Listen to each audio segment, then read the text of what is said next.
EU energy ministers are meeting today to discuss Russia's threat to cut energy supplies to the bloc.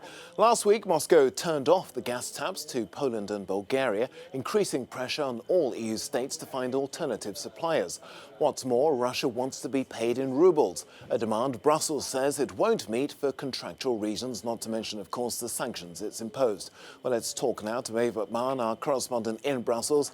Maeve, good to see you there. Tell you, we've seen lots of divisions and some reluctance on the part of some members to even do anything. Given what's happened last week, are we any closer to a meeting of minds?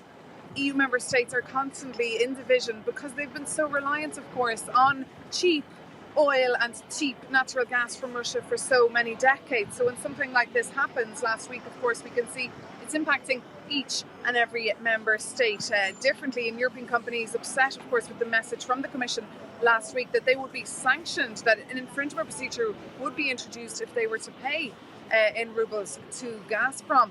But the big conversation this week, of course, is whether or not the EU will go ahead with that oil embargo, that Russian oil embargo. We've been discussing it here for weeks on Euronews, and we understand the European Commission and their staffers spent a lot of time this weekend having bilaterals with EU capitals to gauge the mood and see whether or not EU member states were ready to take that step. We've heard, of course, countries like Hungary, with the Prime Minister there, Viktor Orban, expressing that he would veto such a move. So we're hearing the European Commission has come up with some sort of compromise. They'll present it tomorrow and it could be signed off on Wednesday. It would be a gradual phase out of Russian oil, and countries like Hungary and like Slovakia would be given exemptions and special measures in order to ease their pain because they're so, of course, reliant on Russian oil. Maeve, you mentioned the pain there of tearing ourselves off Russian gas, and some member states have played down the importance of this now, saying domestic demand, I should say, won't be so high now that we're in spring. But this is going to have a huge impact on industry. I'm thinking of Germany, the powerhouse of Europe, of course. Of course it will have a huge impact, Tokes. I mean, it's a sunny day in Brussels, but before we know it,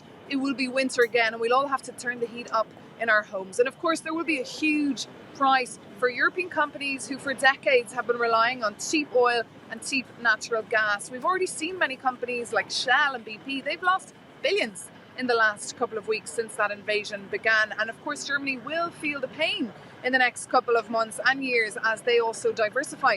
But when it comes to a gas embargo, not an oil embargo, a gas embargo, that is off the table for now. We're hearing from sources here that that would really detrimentally hurt the European economy, that EU member states are not ready for that.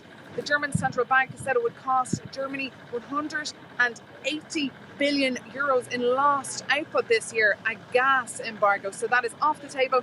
Sources here in Brussels telling us that it could be feasible, a possible disconnection by 2024.